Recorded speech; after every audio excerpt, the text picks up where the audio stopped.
We start out parking next to a beautiful and serene canal. Then we wander into Wales for a record-breaking canal. And then we check off a big bucket list item, one of England's largest festivals. We're Casey, Rodney, and Salsa. Currently, we're traveling through Europe, navigating the Schengen Shuffle in our motorhome, Holly. We are sharing real travel life highs and the happy detours along the way. Please hit the subscribe button, give us a thumbs up, make sure you bookmark our webpage, and follow us on Facebook at Empty Nest Adventures TV. All right, welcome back to another one of our European Empty Nest Adventures. TV. This time we're starting out in near a town called Grantham. Yep. At a little parking space. In England. Yes, Grantham, England. And it's a parking space. I think it might even be listed as a surrounded by nature kind of place on Park. And it was. Yes, it was very nature. It's down a dirt road to get to it between a couple of fields. Yep. And then when you get back, there's just like a small parking area, but it's right next to a canal. Yes. Had like a little boat launch area back there too. So, but very just serene. Yes. Very nice and beautiful area, quiet area. And there was even a family of ducks. Yep. That little baby ducks going up and down the canal. It was yeah, we so saw cute. them several times. And we had neighbors while we were there. Oh yeah, it got full the first night that we were there. Yeah. We stayed 2 nights. Yes. So, yeah, I was going to mention that because it was a popular spot for people to do walks because there's a bridge that goes over the canal that you can walk across, and then there's trails on either side of that you can bike or hike or whatever you want to do. A lot of dog walkers that came and went while we were there, but we had 1 or 2 neighbors every night, and the one van left the first day. So like we said, it was so nice we stayed 2 days. Yes, it was just so peaceful, and we kind of needed to sit and recharge. And you probably already noticed it gave me time to get the drone out and shoot footage with the drone as well. It was just so pretty. But the one camper van left during the day and then came back at night. So I don't know what was going on with that. So somewhere to go. There was another nice couple of guys that stayed next to us the second night, and I guess when they showed up kind of late, they had some noisy dogs they apologized for. But we understand because we've got Miss Salsa. Yeah, that's parking and camping. Yes. What do you expect? So then the next night we took off and we went through some like country roads again to kind of an out of the way place. It's a very popular kind of stop in England in that it is a pub, and a lot of the pubs will allow you to park in their parking lot overnight. Yep. And sometimes they'll let you do it for free if you go in and eat. Yeah. It just depends on the individual pub. You go in and eat, or you go in and have a pint. Yep. So this one actually had a campground. Yes. For it, with electric and all the services and everything else that we needed. And like I said, it was out kind of in the middle of nowhere. There was a little bit of a town nearby, but not a very big town at all. Which is kind of a blessing and a curse for these pubs. Yeah. Because it used to be, in the old days, you went to the neighborhood pub, you walked to it. Yep. So you could have a few extra drinks and, kind of walk home, meander your way home. But now a lot of those towns of people have moved out, and the pub really doesn't have a whole lot of business now. This is according to the pub owner that we talked to. He was kind of explaining some of the problems. Yeah. So they were kind of busy that night because I think England was playing in the World Cup. So they had a crowd there, and we didn't know how late they would go, but I think the game was over at like 10 or 10:30 at night. Everybody started leaving. And it was quiet by 10:45. Yeah. I mean, it was just everybody was gone and out. Really nice one about this one, granted, we were the only camper that stayed the night. However, Salsa got to run and play ball like crazy. She was so happy. Oh, yeah. Yeah, because we were the only ones there. Yeah. So we anticipate things getting busier with more and more campers as we go along, but we haven't seen it yet. So then the next day we traveled on, and this is one of the things that we kind of had on our list, and then it kind of slipped our mind because we have so many things that we put on like a Google map to save that we forget what we put there and what we didn't. We started out with every Instagram pictures and everything, video that we could find. Oh, we have to see this and then you find out that, well, those places are really not what they appear. Or they're not camper friendly to access or stuff like that. Yeah. So you start crossing them off the list. Yeah, and you find the other places, and then you throw in artificial intelligence, and that adds a whole bunch more places to look for. So we'll call this another happy detour that we stumbled upon. And speaking of stumbling upon and wandering around aimlessly, we started Which noticing. we like to do. We started noticing the traffic signs were in 2 languages. Yes. And we were like, well, what is this other language? The first one that caught us was a school crossing. And I was like, what is that other language? What could it mean? It had English, and then it had the other word, and I am not going to try to pronounce it. Yep. And so I typed it into Google. Well, it was Welsh. We had wandered into Wales and didn't even know it. Didn't even know it. Wales was on our list. Yep. But we kind of wandered into it and didn't even realize it. And it's because we didn't know what we were going to go see was actually in Wales. Yes. And it's on another canal, and I guess you could call it a canal. Right. Technically, they call it an aqueduct. Right. Because it's actually above the water. In fact, it's the highest aqueduct in the world. It is. And it was on our list, and we completely forgot until we kind of got nearby and thought, hey, wait a minute, this was already checked off that we wanted to go see. So we found a parking space there where we could park.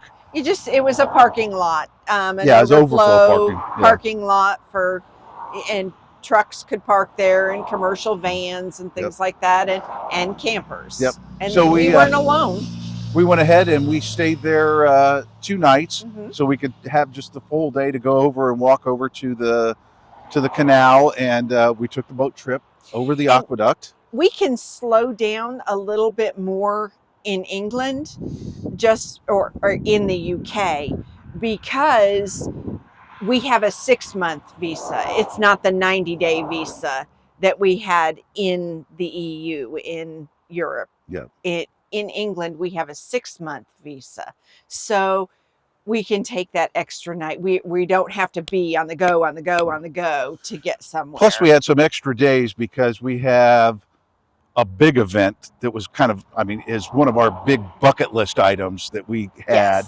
That we'll talk about at the end of the video. So we're kind of slow traveling to wait until we get close for that event. To the big event. But that's coming up. So it was on Rodney's bucket list. Which is always a good reason to subscribe too, so you don't miss any of our big events. So please subscribe. It helps. But we did the aqueduct and the gift shop and all the other stuff that was around there. And like we said, we took the boat tour. Yep. It was a little bit of a hike, but not much. It was more enjoyable back because we took kind of the actual path back. We walked roads up there. So after our next little item checked off our list, we went to Park Quatford, which is a popular kind of thing here in the UK, are what they call laybys. Yes. And some of them are just an extra lane off the road. Some of them go way off the road. I think we talked about one earlier. Some of them have that was trash cans and picnic tables and views and back in the woods and stuff like that. So this was a pretty nice little one. It was down below the road.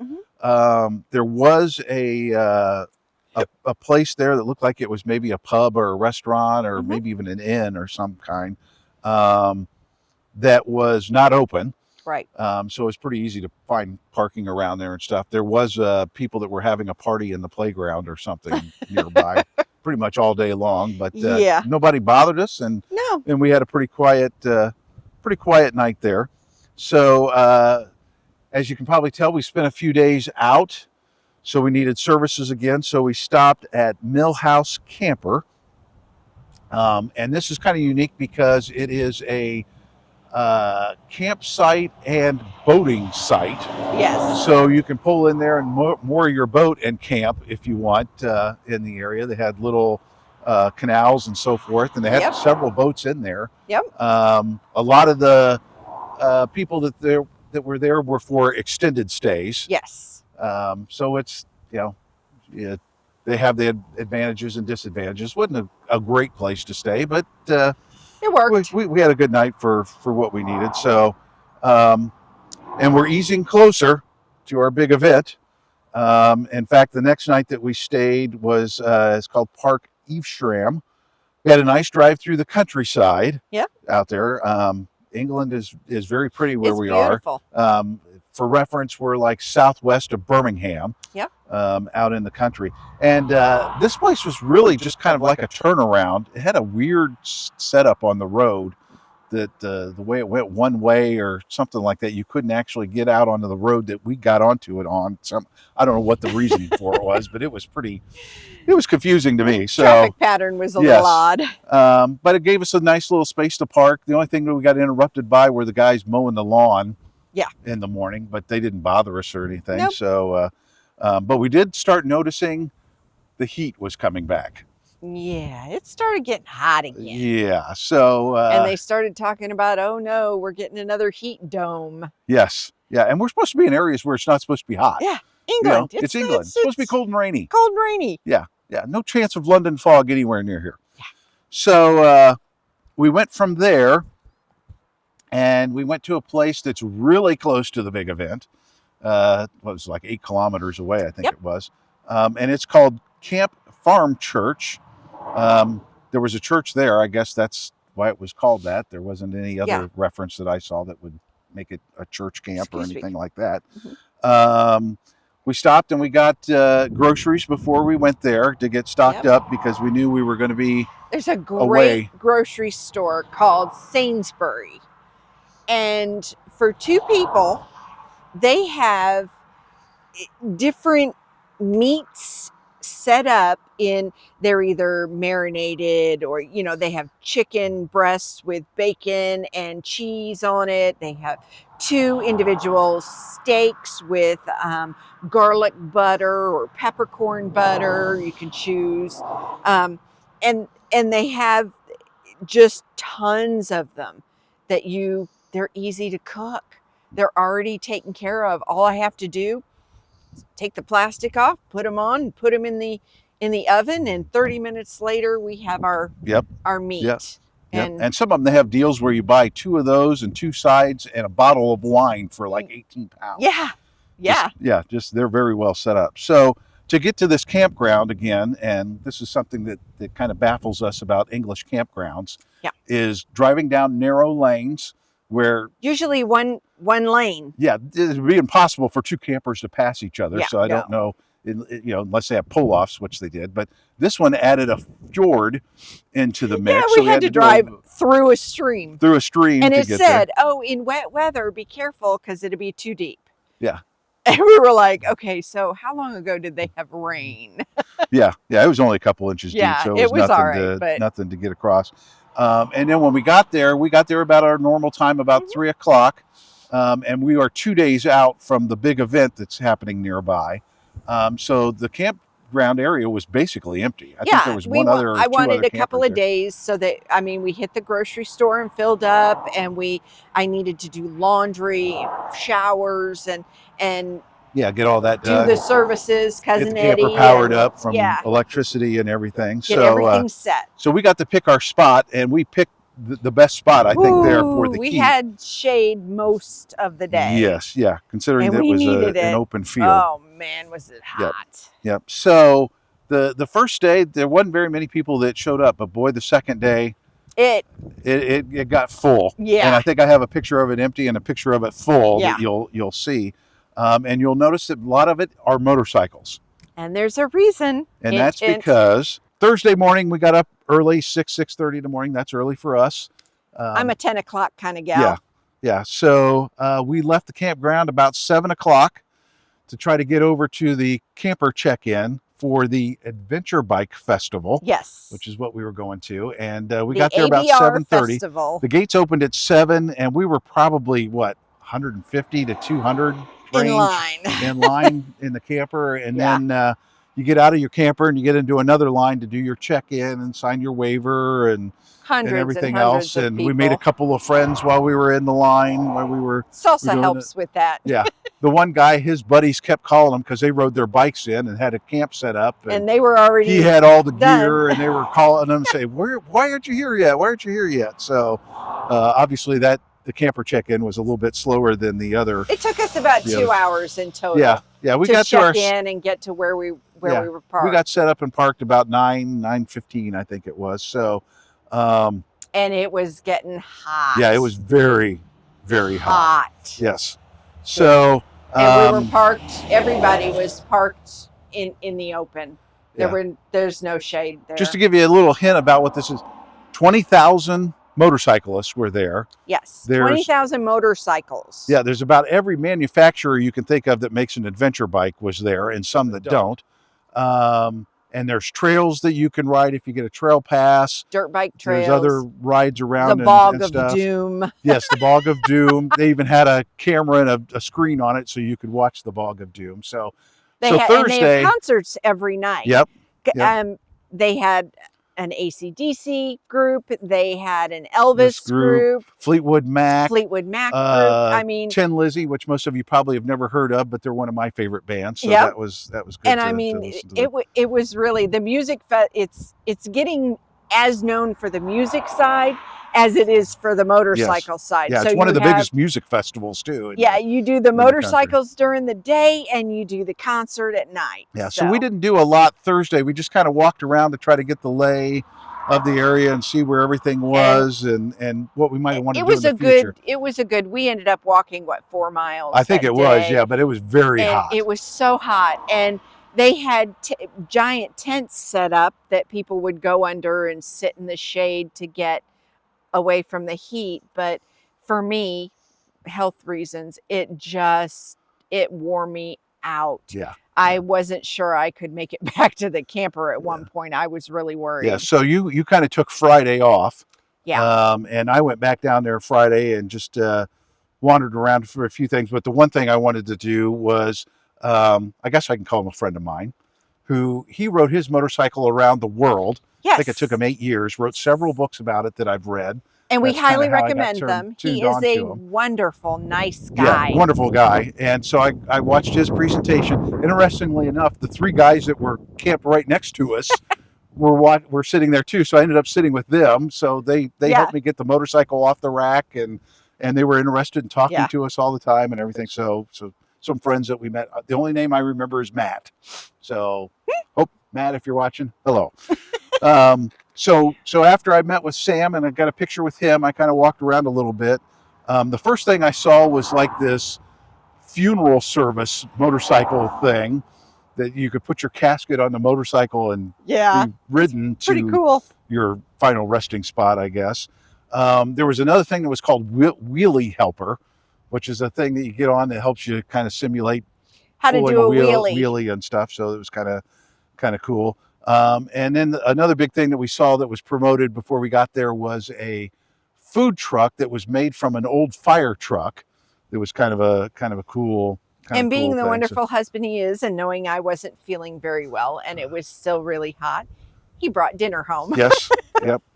So we talked a little bit more with our camping neighbors that night. It was a little too warm and you were still too wiped out to want to go over to the concert, but we could hear it pretty clear. We could hear the concert from where we were sitting. So, and then Saturday we wanted to get up early anyway, because there's a ride that one of the organizers leads called the Wakey Back in Time for Egg and Bakey ride, I guess. It's a mouthful. So, and Saturday it started getting cooler. It was actually pretty nice on the ride. Oh yeah, it was nice. We had our full gear on, but yeah, it was pretty. And when we say full gear, we pants and jackets, gloves and helmet and hot. So we got back from that and we ventured back down there Saturday. We were thinking about staying. The ride was really nice. Yeah, staying for the concert. I think we sat on a few bikes. I really wanted to look at the Suzuki V-Strom 800 and the Honda Transalp 750, but I liked another one. A Moto Guzzi Stelvia caught our eye. Yeah, I liked the Moto Guzzi. The beautiful green color that it is. That was the start of it, and then we got on it, and I liked the Moto Guzzi. Yeah, we were foolish because we climbed on it. So that never turns out well. So we got a little dinner after that we were down there in between a couple of the concerts.